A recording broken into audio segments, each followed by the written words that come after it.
Ya está en el aire Juan Manuel Cao. A fondo. ¿Qué tal? Muy buenas noches.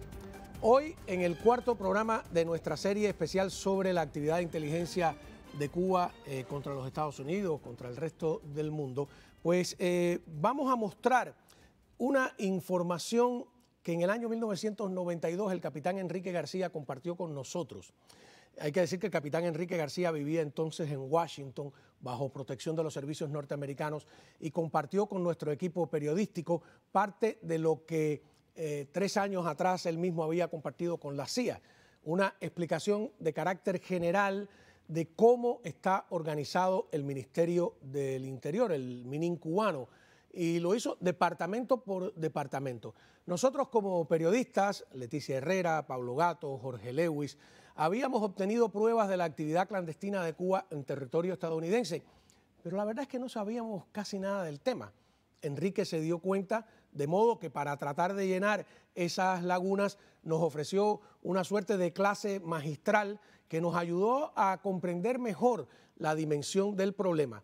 Y agrego yo que un poco me dio la impresión entonces, a lo mejor me equivoco, pero me la sigue dando hoy en día, de que Enrique estaba un tanto frustrado con la indolencia de ciertos sectores de la política estadounidense que minimizan el peligro de Cuba, a pesar de que la tienen ahí a 90 millas, peligro que existía en ese momento y que sigue existiendo hoy. Por ende, aquí,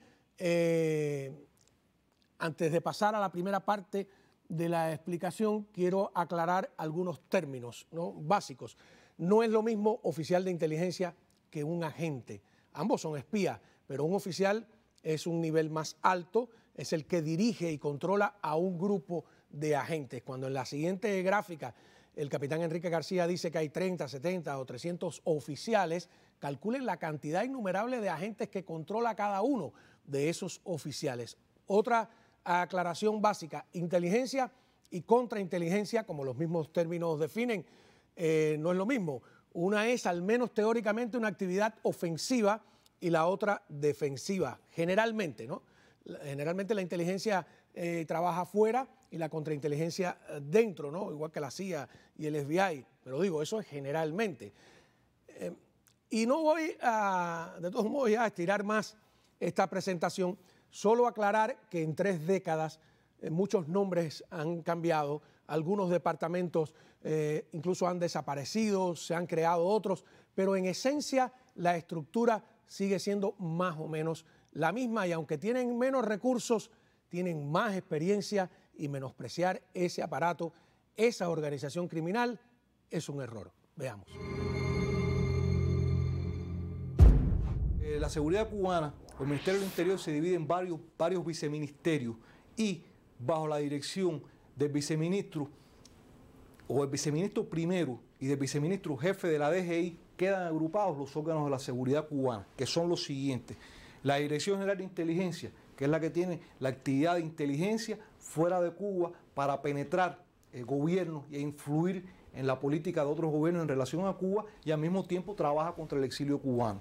La Dirección General de Contrainteligencia, que es la que mantiene el control contra todo el pueblo de Cuba, desde atendiendo a las cuadras por un oficial de la contrainteligencia hasta que cada centro de trabajo y cada intelectual, cada profesional en Cuba es vigilado por este departamento, que es gigantesco. La DGI tiene aproximadamente una plantilla no mayor a los 3.000 personas. La DGCI, para que se entienda, tiene una plantilla de alrededor de 70.000 oficiales en toda la isla de Cuba. Así que eso le da la dimensión del tamaño de este departamento. Estos 2 departamentos, estas 2 direcciones o viceministerios, son los que conforman el llamado G2 cubano. Aquí está la Dirección de Seguridad Personal, que es otro departamento que cuenta con alrededor de 11.000 efectivos, que no es nada más que el aparato que protege a Fidel Castro, ya que en Cuba el único que tiene una seguridad personal propiamente dicha se llama Fidel Castro. Esta es la Dirección de Operaciones Especiales, que no solo son las tropas especiales, que es lo que conoce la mayoría de la gente, sino en esta Dirección de Operaciones Especiales hay un aparatico reducido de alrededor formado entre 40 y 50 personas, que es una copia de la DGI. Es un aparatico geográfico que existe dentro de la Dirección de Operaciones Especiales para dirigir operaciones especiales en todo el mundo. Eso quiere decir asesinatos, medidas ilegales, ejecución de acciones especiales que se ejercen por este aparato y la dirección de todos los aparatos o movimientos subversivos que son entrenados y financiados por Cuba. Eso se dirige desde aquí, en coordinación con el Departamento de América del Comité Central del Partido. Esta es la Dirección General de Guardia Frontera, que es otro órgano de la seguridad, y esta es la 8ª Dirección de Cifra, que es la encargada de garantizar las comunicaciones secretas cifradas entre todos los puentes de la seguridad del Estado y especialmente de la inteligencia. Este otro gráfico un poco ilustra una cosa que para mí siempre es interesante. Este ilustra todo el trabajo desarrollado por Cuba contra los Estados Unidos. Esto ilustra el trabajo de penetración o el trabajo de todo el gobierno cubano contra los Estados Unidos. Y un poco a veces me hago la pregunta si los Estados Unidos tuvieran tanta gente protegiéndose contra el trabajo de los cubanos. Pero bueno, aquí tenemos que el Departamento K1 de la Inteligencia Cubana tiene 45 oficiales en Cuba trabajando full time contra este país, dirigiendo el trabajo de los agentes cubanos que trabajan contra el gobierno americano. PI, que es otro departamento de la inteligencia cubana que trabaja específicamente contra el Congreso de los Estados Unidos, fundamentalmente contra el Congreso norteamericano, formado por 20 oficiales. MB, que tiene constantemente aproximadamente alrededor de 15 oficiales tratando de reclutar norteamericanos en Cuba que pasen por cualquier razón, ya sean periodistas, viajes de negocio o viajes de placer. MZ, que tiene alrededor de 10 oficiales ocupándose solo de asuntos norteamericanos. Cuba tiene en todo el mundo 47 centros legales o puntos operativos en países no comunistas, o en los antiguos países no comunistas. De esto, en cada uno de ellos, hay hasta más de uno, como ven la cifra de 47, yo marco aquí 59 oficiales full time en todo el mundo, nada más que para trabajar contra las representaciones norteamericanas, para tratar de reclutar ciudadanos norteamericanos en todo el mundo. Tenemos aquí también el Comité Central del Partido, tiene dentro del Departamento de América 6 funcionarios trabajando contra los Estados Unidos. La DGCI tiene el Departamento 14, que es aproximadamente con 20 oficiales de la contrainteligencia también trabajando contra este país. Aquí, bueno, marcaba el Departamento 1.1 de la contrainteligencia, también tiene otro grupo de 15 oficiales trabajando contra los Estados Unidos. El Departamento 1 también tiene 30 oficiales trabajando contra los Estados Unidos. Y Cuba, trabajando contra el exilio cubano, que es parte de los Estados Unidos, tiene en Cuba 60 oficiales. ¿El total? El total, como acabamos de ver aquí, son en un más o menos, y este es un cuadro bastante conservador, las cifras, tengo informaciones de que han sido elevadas en algunos de los departamentos estos, alrededor de 335 hombres en Cuba, no los que están regados por el mundo, 335 hombres full time trabajando contra este país. ¿Qué hacen contra este país? Bueno, dirigir la actividad de inteligencia, todo esto que hemos hablado, la penetración, o sea, como yo explicaba, la actividad de inteligencia no es más que la búsqueda de información secreta a través de medios clandestinos, que básicamente son los agentes que trabajan, como ya decía, subordinada, consciente, disciplinada y sistemáticamente para el servicio de inteligencia, buscan información secreta para y con el objetivo único de influir en los acontecimientos. Tú reclutas, tú tienes agentes, tú buscas información secreta, no para que el jefe de Estado se sienta a leer, sino para poder influir en los acontecimientos de ese país, tanto internos como externos. Entonces, Cuba hace todo este trabajo con un solo objetivo grande. No solo influir contra el exilio cubano y tratar de manipular el exilio cubano, como estamos viendo aquí en el caso de Cudó, sino monta todo estándar y hay que aclarar, el exilio cubano es parte de los Estados Unidos. Pero no solo eso, sino hace todo este trabajo para tratar de penetrar e influir en las decisiones políticas que gobiernan los Estados Unidos. A ver, me parece necesario volver a aclarar que no estamos tratando de glorificar el aparato de inteligencia y contrainteligencia castrista. En realidad estamos tratando de alertar a los políticos que se dejan dormir con la nana de que Cuba no es un peligro para la seguridad nacional de los Estados Unidos, cuando sí lo es, y mucho además.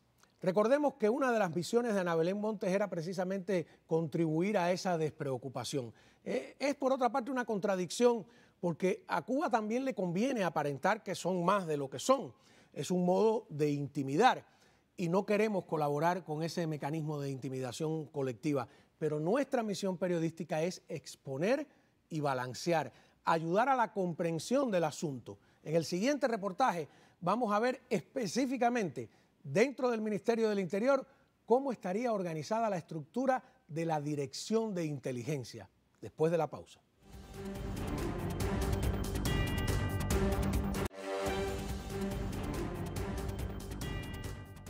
Muy bien, continuamos con nuestro programa especial o la serie de programas especiales que hemos y vamos a estar presentando durante toda esta semana. Durante más de 20 años, quiero entrar en este tema, ha flotado sobre el exilio cubano una pregunta inquietante, ¿no?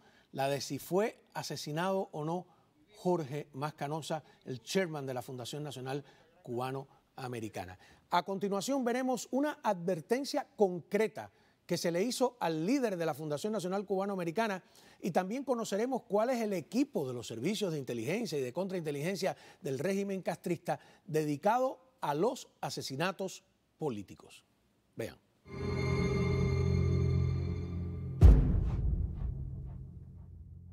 El Ministerio del Interior cubano es una organización criminal. El ex capitán Enrique García fue probablemente el primero en entregar a la CIA un organigrama completo de ese brazo represor del régimen castrista. La seguridad cubana o el Ministerio del Interior se divide en varios viceministerios. En 1992, tras ayudar a identificar al diplomático que habíamos filmado espiando, Enrique compartió con nosotros esa útil información. Este ilustra todo el trabajo desarrollado por Cuba contra los Estados Unidos.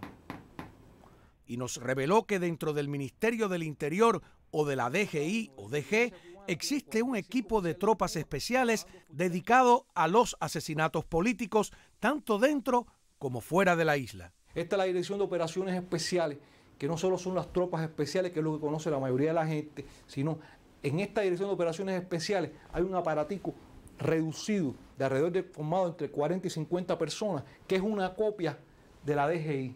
Es un aparatico geográfico que existe dentro de la Dirección de Operaciones Especiales para dirigir operaciones especiales en todo el mundo. Eso quiere decir asesinatos, medidas ilegales, ejecución de acciones especiales que se ejercen por este aparato y la dirección de todos los aparatos o movimientos subversivos que son entrenados y financiados por Cuba. Eso se dirige desde aquí. Cuba ha cometido asesinatos políticos obvios, como pudo ser el de Rolando Masferrer, enemigo personal de Fidel Castro, a quien le colocaron una bomba en su automóvil el 31 de octubre de 1975. O los asesinatos en Miami a tiro limpio de Manuel Ramírez y su esposa Lilian Rosa Morales el 2 de febrero de 1995, quienes desertaron en Moscú y estaban a punto de declarar ante el Congreso sobre la capacidad de Cuba para producir armas biológicas, entre otras revelaciones. Estamos absolutamente convencidos. Podríamos citar también el intento de asesinato en plena calle de Londres al ex mayor de la DGI cubana Florentino Aspillaga, con el mismísimo embajador castrista Oscar Fernández Mel como uno de los que disparó al oficial desertor. ¿Y por qué intentar matar a Aspillaga de una forma tan obvia? Aspillaga fue uno de los mayores fracasos, quizás el mayor fracaso de la inteligencia cubana, porque puso en evidencia un larguísimo sistema de dobles espías, es decir, de dobles agentes. Los juegos, etcétera. Y puso en evidencia también que mucho del trabajo de la CIA contra Cuba lo que estaba era siguiendo también el ritmo de los juegos operativos que preparaban en Cuba. Un juego operativo es cuando, por ejemplo, Cuba pone en el campo visual de la CIA o del FBI un agente cuya verdadera misión es dejarse reclutar y así penetrar los servicios norteamericanos. Pero volvamos al tema de los asesinatos políticos. Como en repetidas ocasiones he dicho, la Fundación Nacional Cubanoamericana. En 1992, los documentos revelados por el agente Adán mostraban pruebas de que Cuba planeaba algo contra Jorge Mas Canosa, el enérgico chairman de la Fundación Nacional Cubanoamericana. Entre la información que recopilaban sobre Mas Canosa, querían saber qué tipo de pasta de dientes usaba y qué número de pie calzaba. ¿Para qué? No, el detalle tiene connotaciones realmente muy sospechosas, ¿no? Sin duda. Sin duda. Ahora, ¿qué pensaban hacer por los pies de Mascanosa. Ese tipo de preguntas sobre Jorge Mas tiene un solo objetivo, o sea, ¿por qué tú quieres saber cuál es la pasta de dientes? A ver si le puedes cambiar un día el tubo de pasta de dientes. ¿Por qué tú quieres saber cuáles son los zapatos? Porque el paso que viene después de eso es buscar la zapatería donde compra para ver los modelos de compra, para cambiarle los zapatos y ponerle cualquier sustancia a los zapatos. O sea, ese tipo de cosas es para matar, o sea, sin lugar a dudas. Bueno, si la pasta de dientes debe ser para añadirle algún elemento químico perjudicial a la salud, ¿no? Y el tipo de zapato, el tamaño del zapato, vaya usted a saber cuál puede ser. Es decir, ya eso es un dato de carácter físico que tiene que ver con quizás algún estudio de algún tipo de agresión. Si tú logras tener, ¿qué pasta de dientes usa Jorge Mascanosa? Tú preparas un tubo de esa pasta de dientes y dentro de esa pasta de dientes misma, preparas varios, ¿no? En Cuba logras poner un determinado veneno, por supuesto, no que te mate enseguida, sino que te provoque algo en varias veces, te provoque algo durante un tiempo. ¿Cuál es el segundo paso? Necesitas tener acceso a dónde pone Jorge su pasta de dientes. Bueno, cuando Jorge está en su casa, ¿quién tiene acceso? Por ejemplo, estamos hablando de Jorge, puede ser otra persona, pero estamos hablando del caso de Mascanosa. ¿Dónde pone su pasta de dientes? ¿Quiénes son las empleadas de la casa? ¿Quiénes son la gente que tiene acceso al baño? ¿Quiénes son? O sea, empiezas a buscar quién tiene acceso al lugar donde pone su pasta de dientes. O cuando Jorge viaja al extranjero, ¿a qué países va? ¿Ok? Entonces, bueno, si ya cuando está viajando al extranjero, está viajando a otra ciudad, te quedas en un hotel, si tienes un empleado que tiene acceso a tu habitación y sabes qué pasta de dientes usa, lo único que tiene que llegar es cambiar el tubo de pasta de dientes y ponerte los tubos de pasta de dientes. Y si le falta un poquito, sacarle un poquito de pasta y ponerlo igual. O sea una operación de asesinato, por lo que yo entiendo, ¿no? No fue mi especialidad ni nunca lo hice, pero sé cómo se hace, o sea, ¿no? Y sé cómo trabajan los servicios de regímenes totalitarios y asesinos, como la dictadura cubana.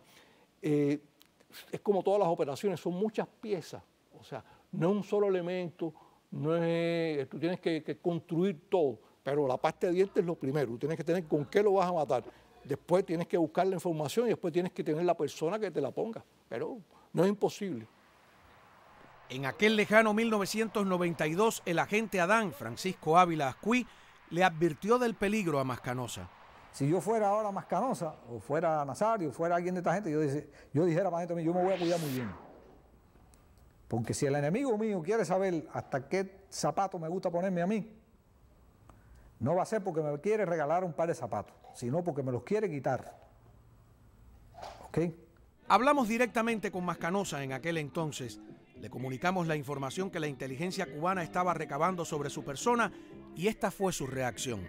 Todo esto es confirmación de lo que ya sabíamos y lo único que tenemos que hacer es prepararnos con inteligencia y utilizar los pocos o escasos recursos que se puedan tener para evitar que este criminal incluya un nombre más en la inmensa lista de víctimas que ha acumulado por espacio de los últimos 34 años. 5 años después, el 23 de noviembre de 1997, con apenas 58 años de edad, Mascanosa murió de un extraño tipo de cáncer. Y te digo hoy, papá, que estas palabras tuyas...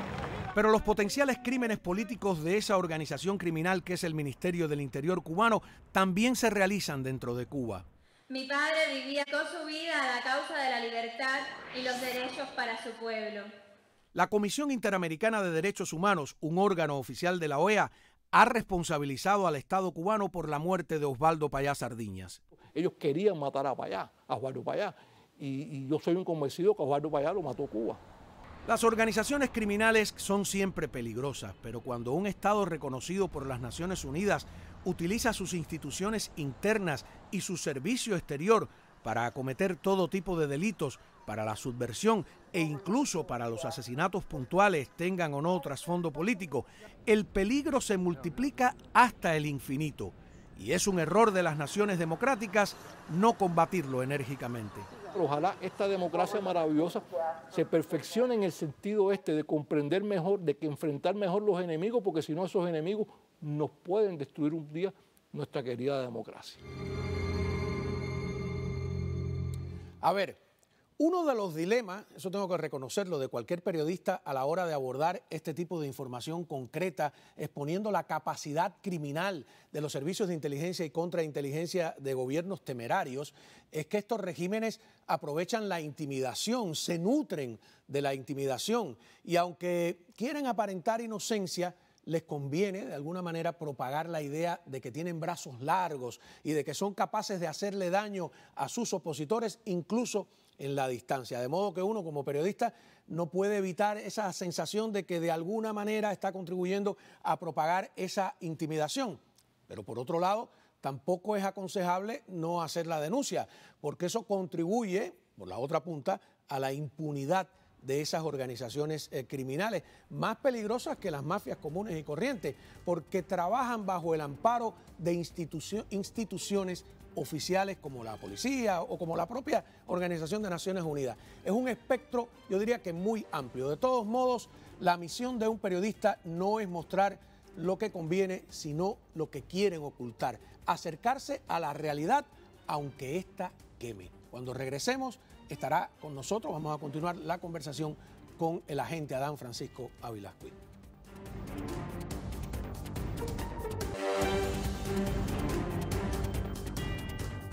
Muy bien, nuestro invitado de esta noche es el diplomático Héctor G.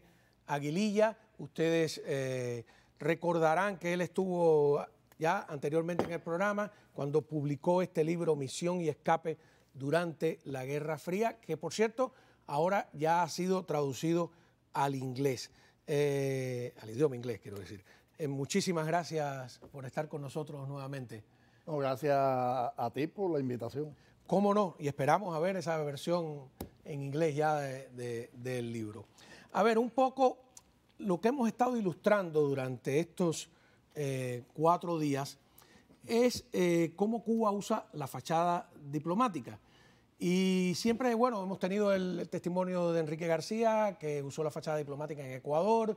Hemos tenido al embajador Alcibíades Hidalgo, que era el jefe de la misión permanente de Cuba ante la ONU, desde donde los oficiales de inteligencia dirigían y dirigen el espionaje aquí en Estados Unidos. Pero tú estuviste en lugares tan sensibles que ahora, con el conflicto entre Israel y Hamás, están en la primera plana todos los días de los periódicos, que es que estuviste en Siria, desde donde hubo soldados cubanos en la guerra de Yom Kippur, estuviste en Irán, ¿verdad? Sí. Estuviste en Kuwait como embajador, pero a la vez hacías labores de inteligencia, ¿no? Mi nombre, como tú dijiste, es Héctor Aguililla. Yo estudié en el Instituto Superior de Relaciones Internacionales. Ajá. Y trabajé en el MINREX, es decir, el Ministerio de Relaciones Exteriores. Fui funcionario como por 15 años. No pertenecí nunca al MININ, para aclarar eso, no pertenecía a los órganos de inteligencia. Trabajé como funcionario diplomático, tuve 7 años en Siria, 3 en Irán y medio año en Kuwait. En este trabajo diplomático, pues teníamos relaciones y vínculos con el aparato de inteligencia, tanto la civil como la militar, porque bueno, todo es conocido ya, me imagino, por los diferentes capítulos que se han hecho, que es un aparato muy grande. Claro. Creo que tiene más de 15.000 empleados y tiene divisiones de política económica, técnica, de apoyo. Tuvo un tiempo que cuando empezó en el 61, porque eso empezó desde el año 61, con Manuel Piñeiro de viceministro primero, que entonces estaba a cargo de la inteligencia. Después Piñeiro pasó al Departamento de Liberación y después pasó a lo que fue el Departamento de América, que era también... Ese era más bien el área de la subversión, digamos. El área de la subversión. Ajá.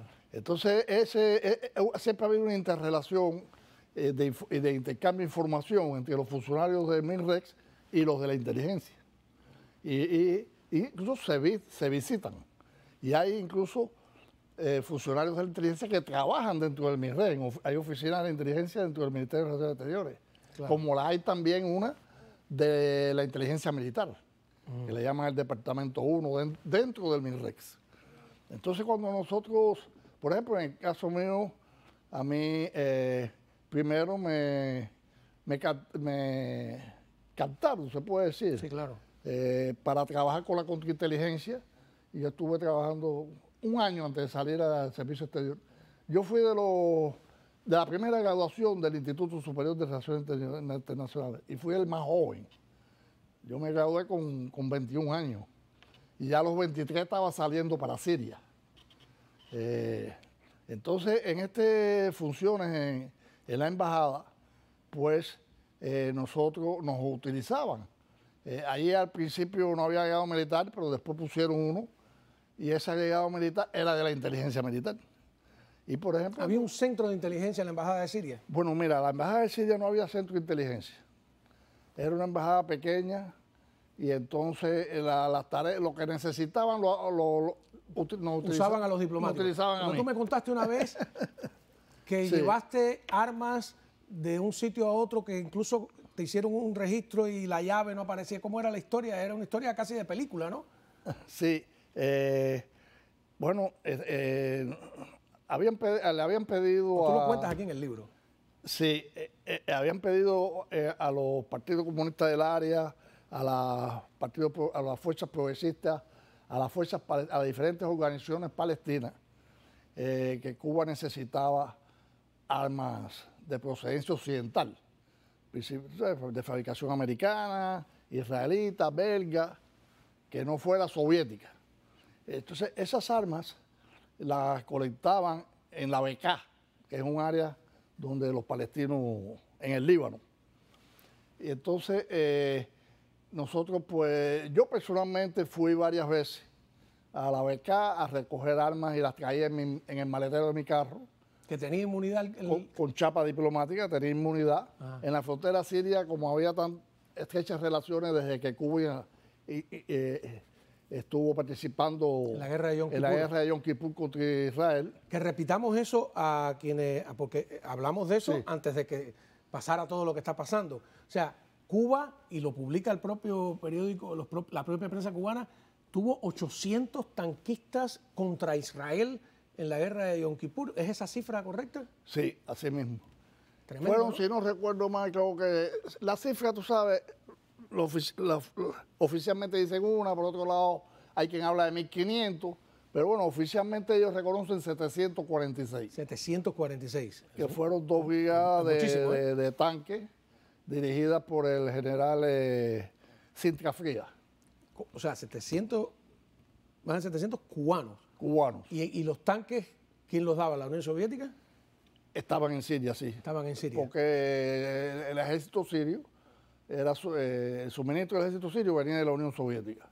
Todos los equipos tenían, en aquella época, un T-54, un T-55 que estaban, incluso algunos tuvieron que repararlo, pero llegaron, si no recuerdo mal, llegaron a tener hasta el T-62. Y todo eso era una operación secreta, ¿no? Todo eso fue muy secreto. Los cubanos viajaron en ropa de civil por avión a Siria. Como están viajando ahora a Rusia para la guerra de Ucrania, ¿no? Exactamente. Sí. ¿Tú crees que esos son espontáneos o que esa es una operación de los mercenarios que están con Rusia en la guerra de Ucrania, una operación hecha con las instituciones cubanas? Bueno, en Cuba todo el mundo sabe que no se puede hacer nada a escondida del régimen. El aparato que tienen de contrainteligencia es uno de los más grandes del mundo. Dice Enrique García que en el año 92 tenían 70.000 oficiales de contrainteligencia, que es más grande que todo el aparato de inteligencia, que eso es para controlar al pueblo, ¿no? Para controlar al pueblo, efectivamente. Entonces, ¿y usted dice que eso es uno de los más grandes del mundo? Sí.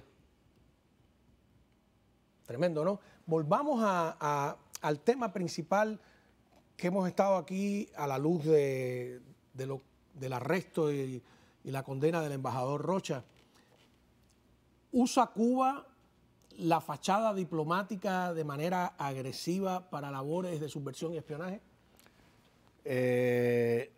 Bueno, de manera agresiva no, pero sí, como diríamos, solapada, ¿no? Como digo agresiva es activa. Sí. Muy activa. Muy activo. En la mayoría de las embajadas hay algún representante de la inteligencia bajo fachada diplomática. La fachada diplomática.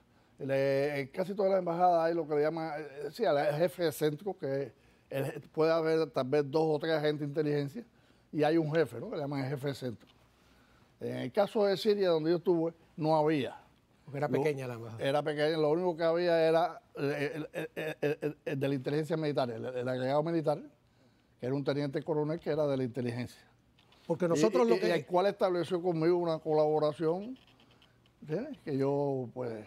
El espía, el oficial de inteligencia que nosotros filmamos y que hemos mostrado a lo largo de estos días, estaba en Nueva York bajo fachada de ser uno de los terceros secretarios de la misión de la embajada, ¿no? O sea, que usaba totalmente. Enrique García también usaba una fachada diplomática, aunque él sí era del servicio de inteligencia. En el caso suyo, como en el de Alcibiades, ustedes eran del cuerpo diplomático. Alcibiades tiene la sensación de que en la embajada de Naciones Unidas la inteligencia tenía incluso el control físico de la embajada. Quién entra, quién sale, cómo se hace. No sé en Siria, pero por ejemplo en Irán también, cuando usted estuvo, ¿era pequeña la embajada igual? En Irán era pequeña igual. Pero eso debe haber cambiado mucho, ¿no? Porque hoy una relación con Irán y Cuba... Lo más probable, en aquel momento solamente estábamos el embajador y yo, y a mí me reemplazó un consejero. Eran dos diplomáticos. ¿Cuáles eran los intereses diplomáticos de Cuba en Irán desde esa época? Bueno, eso era todavía eso todavía no ha habido la revolución. Sí. ¿Ya? Sí. Sí, ya con los ayatolas. Sí, la revolución ayatola fue en el 79. Ajá, ¿y usted estuvo? Yo estuve en Siria hasta el 84 y fui a Irán en el 85. O sea, con la... Y entonces, pues, la relación era porque Cuba era presidente del movimiento no alineado, principalmente Irán e Irak estaban en guerra. Cuba hacía mediaciones, pero además intercambiaban inteligencia. Y Cuba también sacaba información de todo el proceso de las armas químicas, tenía colaboración con la cuestión militar. Ahora, recibe, porque por ejemplo, una cosa que dice Alcibiades Hidalgo es que cuando él era el embajador en Naciones Unidas, el actual viceministro de Relaciones Exteriores, el señor Fernández de Cosío, era claramente un diplomático que respondía directamente a los servicios de inteligencia. Vamos a una pausa y hablaremos de ello cuando regresemos.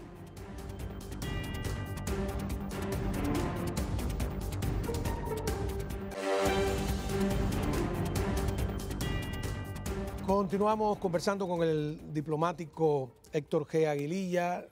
Les recomiendo el libro, está muy interesante, ¿no? Sobre todo por los lugares en los que estuvo destacado. Hay que decir que Héctor G. Aguililla fue un escape, además medio de película por España y todo. Está exiliado desde el año 1988, ¿verdad? Sí. Desde el 88, son ya unos cuantos años, 3 décadas. Como 36 años. Sí, tremendo, ¿no? Sí, vine joven, tendría 30 y pico años cuando llegué aquí. Porque te reclutaron muy joven. Sí, es que yo me gradué, ¿no? Yo me gradué con 21 años. Con 21 años, ¿no? Sí. Tremendo. Entonces empecé en mi red a trabajar como funcionario con 21 años. Esto que cuenta Alcibiades Hidalgo, por ejemplo, de que Carlos Fernández de Cosío, a pesar de que era un diplomático o el viceministro de Relaciones Exteriores, respondía directamente a la inteligencia porque había alguna tensión, dice él, entre los dos servicios, ¿no? Que uno interfería en el otro, no le contaban todo lo que pasaba, etcétera. ¿Usted conoce algún otro caso así de que sean diplomáticos que realmente estudiaron en escuelas de inteligencia? Bueno, sí, está el caso de la señora Josefina Vidal, también viceministra, que estudió una de las escuelas de la KGB, de inteligencia de la KGB en la Unión Soviética.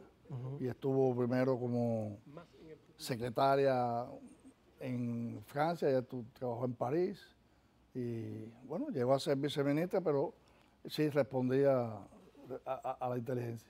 Ahora, hay pruebas sobradas y hay testimonios de todo tipo de cómo se dirige desde la misión permanente de Cuba ante la ONU, pero Estados Unidos tiene no una, tiene 2 embajadas cubanas, porque tiene al ser sede de la ONU, la de Nueva York, y tiene ahora la embajada de pleno derecho en Washington. La sesión de intereses. Que ya no es sesión de intereses, ahora es embajada. Ahora embajada. ¿Cree usted que desde ahí también se hace labor de inteligencia? Sí, seguro. Sí.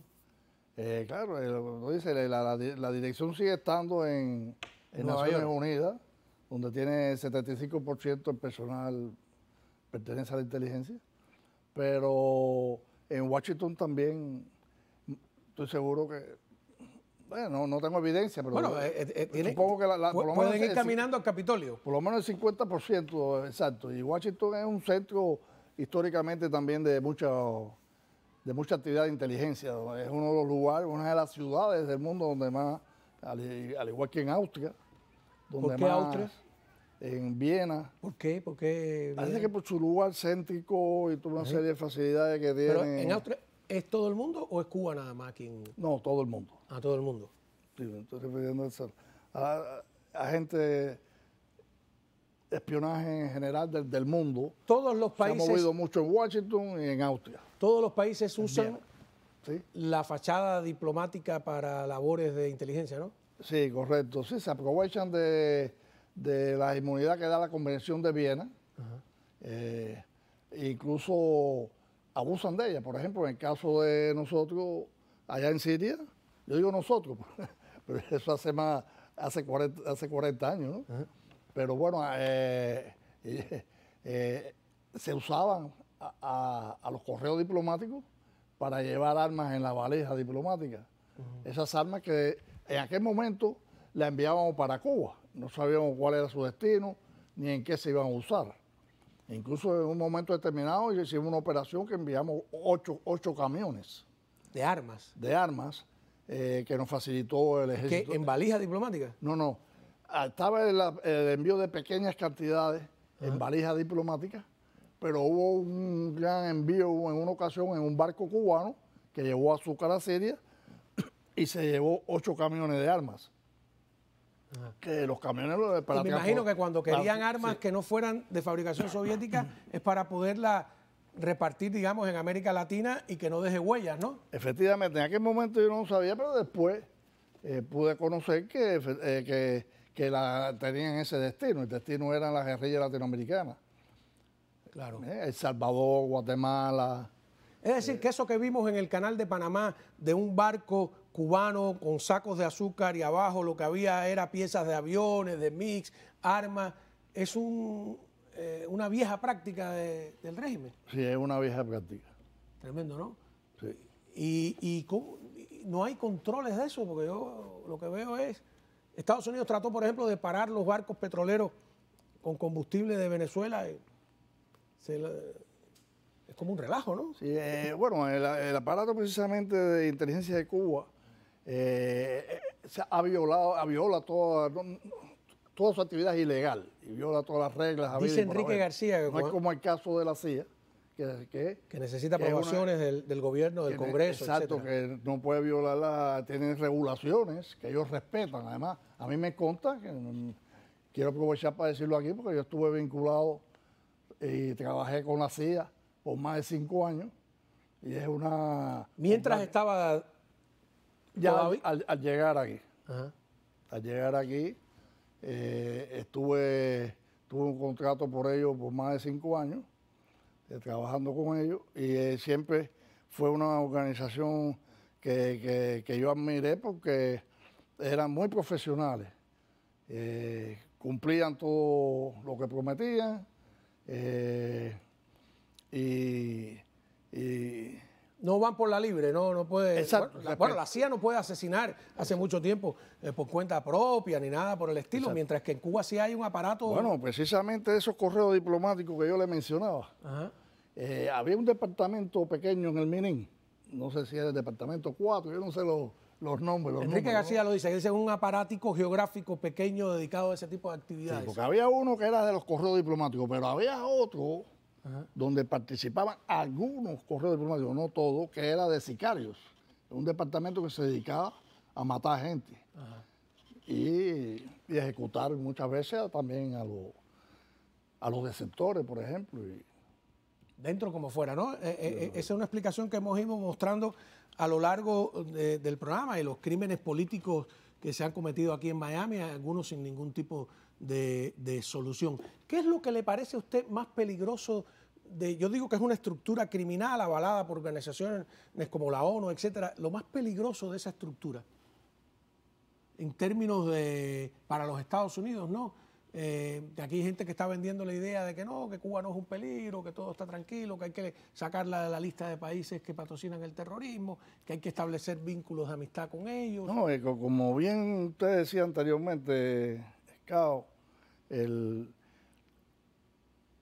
la inteligencia, digamos, de Estados Unidos, como igual que la política, no le han dedicado todos los recursos que deben dedicarle a América Latina para luchar específicamente contra Cuba, que ha sido el cáncer, ¿no? Y el padre de todos estos guerrillas y revoluciones que ha habido en América Latina.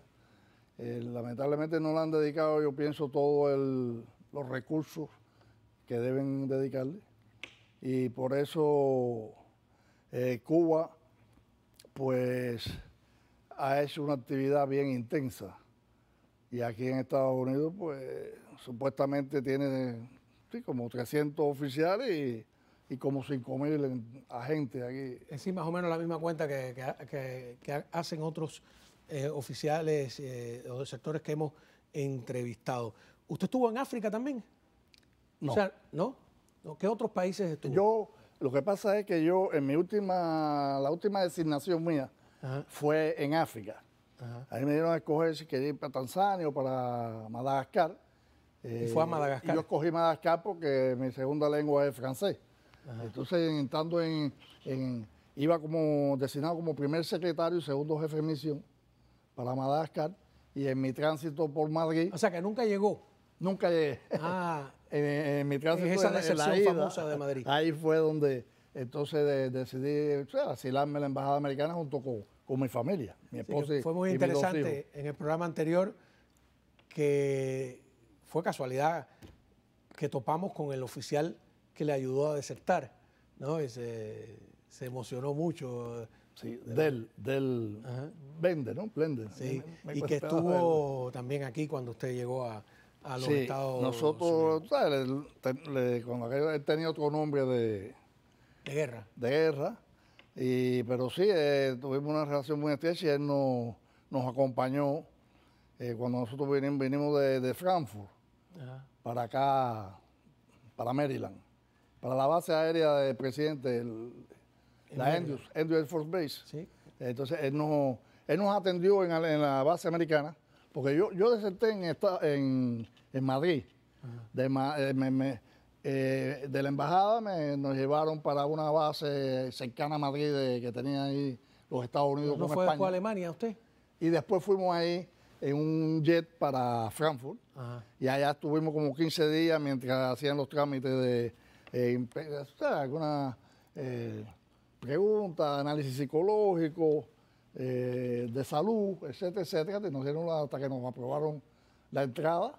Y entonces ya allí se nos une este señor, este amigo del sistema. Se nos une en Frankfurt y nos acompaña, bueno, de la base que estábamos en Frankfurt y de Frankfurt, donde antes había una base americana allá al lado del aeropuerto internacional. En un avión militar vinimos para Andrews Air Force. Él nos acompañó hasta aquí y todavía estando aquí, pues mantuvo algunos contactos esporádicos, porque teníamos designados otros. Una última pregunta. Hay gente que va a decir, no, todo esto es historia pasada, están hablando de cosas que sucedieron hace 30 años. ¿Usted cree que en la actualidad todo esto que estamos exponiendo tiene vigencia? Sí, cómo no. En Cuba hacen pasar hambre al pueblo, pero lo que es el trabajo de injerencia, el trabajo militar y de la inteligencia, ellos le dan la mayor parte del presupuesto y no se puede... A mí me gustó mucho la carta esa que hicieron aquí, ex agentes de inteligencia. Faltaba usted ahí, alentando al gobierno americano, ¿no? Porque, ¿verdad? No se puede bajar la guardia. ellos siguen trabajando y siguen siendo activos y han sido, tienen su eficacia. No quiere decir que sean la estrella de Hollywood, pero tienen su... Vamos a hablar de eso cuando regresemos de la pausa, ese alarde que hizo Fidel el día que yo entré a su conferencia de prensa de que si la CIA es mala, nosotros somos los... porque hay algo de... le conviene esa intimidación. No, regresamos enseguida.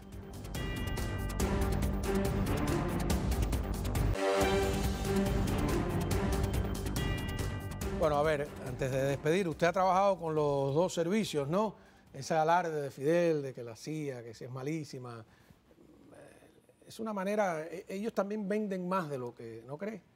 Sí, así mismo, sí, como tú dices, es un alarde de él para intimidar, pero la CIA es una organización que ha sido de una tecnología muy alta, de una profesionalidad muy buena, y su actividad, yo pienso que es la mejor agencia de inteligencia que hay en el mundo, y también, por supuesto, la de los israelitas, ¿no?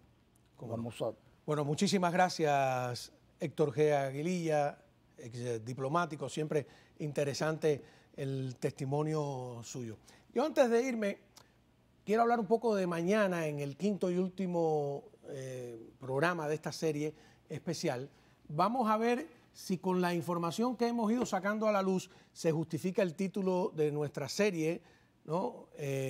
Para dar un adelanto, recordemos que tan solo el escalofriante dato que estábamos comentando que nos dijo Enrique García y que corrobora ahora Héctor G. Aguililla, de que en 1992 ya los servicios de contrainteligencia cubanos, los que están dentro del país, tenían dentro de la isla unos 70.000 oficiales trabajando contra el pueblo cubano, vigilándolo. Cada uno de esos 70.000 oficiales, que es el mayor número de todos, manejando una enorme red de agentes, de chivatos, de contrachivatos, en coordinación con los CDR, con el partido, con el sindicato único y un tenebroso etcétera. Es un verdadero estado policial, un sistema en el que todos se vigilan, y por eso le hemos titulado La Isla de los Espías. Muchísimas gracias nuevamente por su presencia. Nos vemos mañana para llegar a alguna conclusión, si es que se puede. Encantado.